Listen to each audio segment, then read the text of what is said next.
Hoy vamos a hablar de un tópico literario, la catábasis. La catábasis es un descenso de cualquier tipo, de una montaña, de una torre, una retirada militar o un viaje a la costa. No obstante, la forma literaria más repetida de este tópico es el descenso a los infiernos. Desde el punto de vista de la retórica, la catábasis es un proceso de purificación y crecimiento interior, materializada en un viaje a cualquier lugar oscuro, un pozo o una cueva o directamente el mismísimo infierno. Esta oscuridad sería un reflejo de los miedos propios del héroe y lo que se pretende con este viaje es enfrentarlos a través del autoconocimiento. La catábasis en la antigüedad es un tópico característico de la épica, pero se da también en muchos mitos, por ejemplo Orfeo. Este héroe viajó al inframundo en busca de su amada Eurídice, aunque en este caso podríamos hablar más bien de una catábasis fallida, porque no consigue su objetivo, que es sacar a su esposa de allí. También Heracles acudió al Hades para apresar a Cerbero, el último de sus trabajos, y se encontró allí con Teseo y Pirito, quienes buscaban a Perséfone. Asimismo, Psique tuvo que bajar al infierno como una prueba para poder recuperar a Eros, a quien había perdido por su propia imprudencia. En todos estos casos, la bajada al infierno funciona como una redención del héroe. Y así, en el ámbito de la literatura, las catábasis más conocidas son las de Odiseo y Eneas. Y es que Homero en el libro 11 de la Odisea describe el paisaje del inframundo aprovechando el descenso de Odiseo, en latín Ulises. Este héroe, en su regreso a Ítaca, fue enviado al reino de Hades en busca de Tiresias para que le indicase el camino de regreso a casa. No solo se encuentra con el adivino, sino también con su madre y con Aquiles, y así nuestro tópico se combina con la nequia, que implica no solo un descenso, sino también una interacción en el mundo de los muertos. Virgilio, el otro gran poeta épico de la antigüedad, decidió también servirse de este recurso en su Eneida. En el caso de Eneas, es su padre quien lo llama en sueños para que se reúna con él en el mundo de los muertos. Eneas ha de ir a Cumas y buscar la ayuda de la Sibila para acudir a su llamada. Este viaje es además clave en el argumento, ya que Eneas conocerá en el infierno cuál es su destino y por qué es importante su labor en la fundación de Roma. El tópico de la catábasis es uno de los más fructíferos en la literatura universal. Entre sus exposiciones más conocidas de épocas más recientes se encuentra la de Dante, quien nos muestra su propio recorrido por el infierno de la mano de Virgilio, que ya lo había realizado previamente, y nos lo muestra en su Divina Comedia.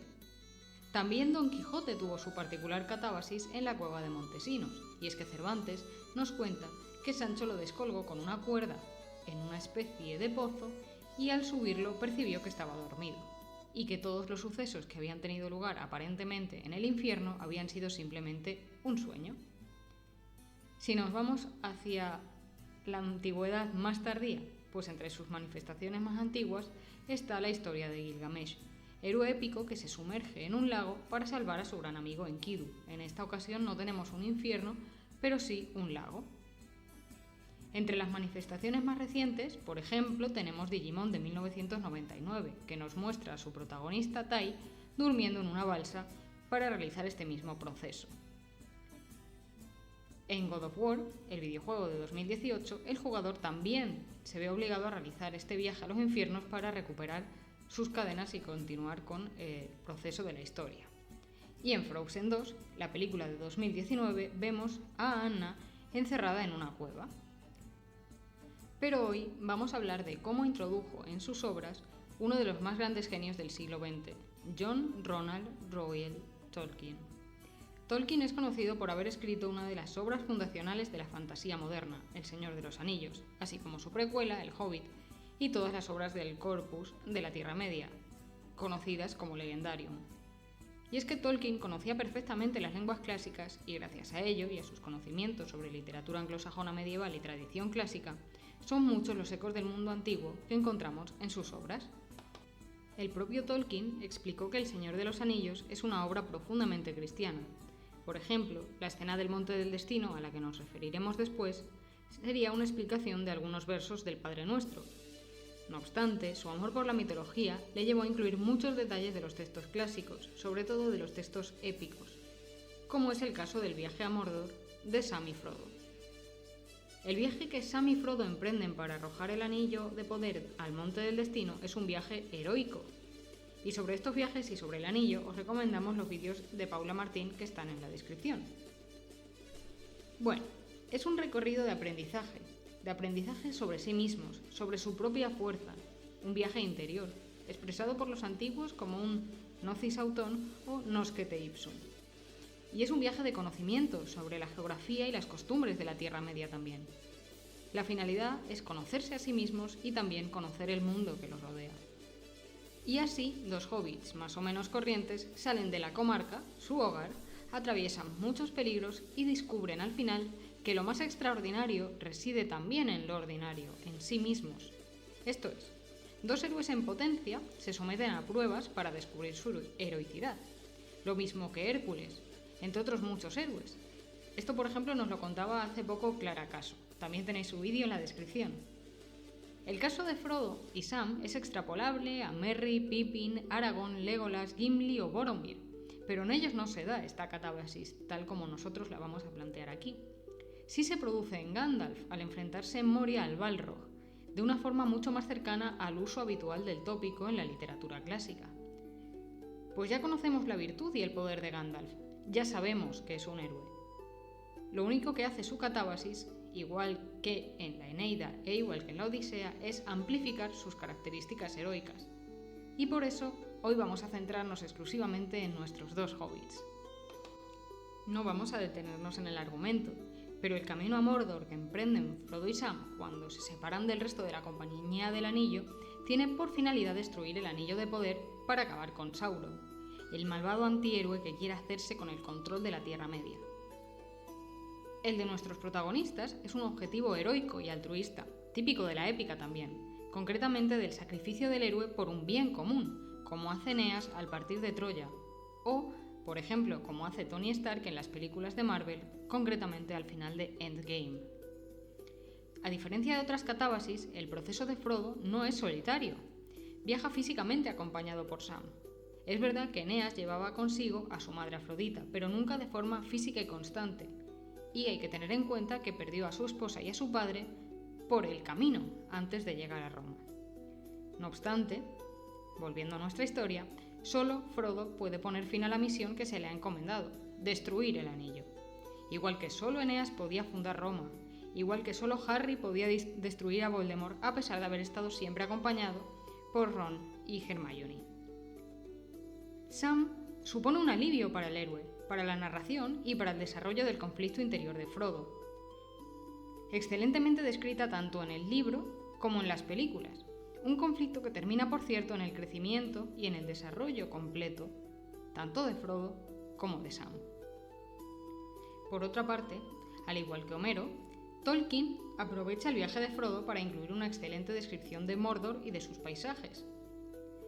Si no habéis leído los libros, cosa que os recomiendo, lo visualizaréis en la película. Todo es oscuro, es lóbrego, silencioso, tétrico.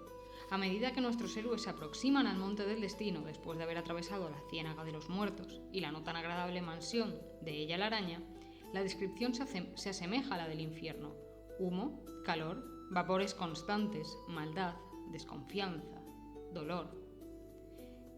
Frodo sufre cada vez más, se siente aislado y se siente solo, incomprendido. Sam se aleja de él, porque solo Frodo puede cumplir su misión y materializar su heroicidad.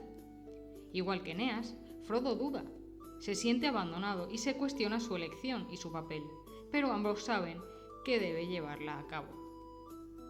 Peter Jackson, el director, nos muestra este último paso de manera magistral en la última escena, la de la destrucción del Anillo Único, esa lucha consigo mismo y con Gollum, que es su alteridad.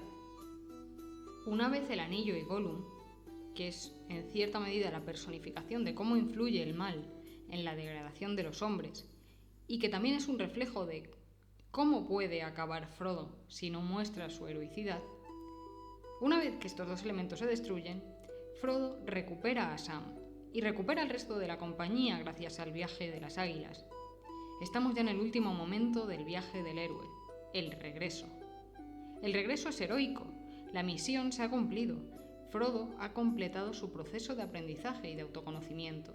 El triunfo le aporta paz y calma, que es lo contrario a lo que había hallado en Mordor. Su objetivo se ha logrado y puede volver al mundo que conoce, pero lo ve con otros ojos, porque lo conoce realmente. Igual había sido para Odiseo, que se encuentra en Ítaca una tierra igual pero distinta, una esposa y un hijo que no son lo que eran, pero es que tampoco él lo es. Para Frodo, Ítaca tarda un poco más en llegar incluso. Una vez que vuelve a la comarca, no se queda allí. También a él le esperan las paradisíacas costas de Valinor, su recompensa por el dolor y un final apacible que es el fruto de su catábasis personal y de su sacrificio por la Tierra Media. Y es que una vez más, la tradición clásica nos lleva por un camino que sigue ofreciendo muchas lecturas e interpretaciones hoy en día. La literatura prueba que después de una catábasis o de un hundimiento, todos los héroes obtienen la ansiada tranquilidad, aunque eso no quiere decir que el camino sea fácil.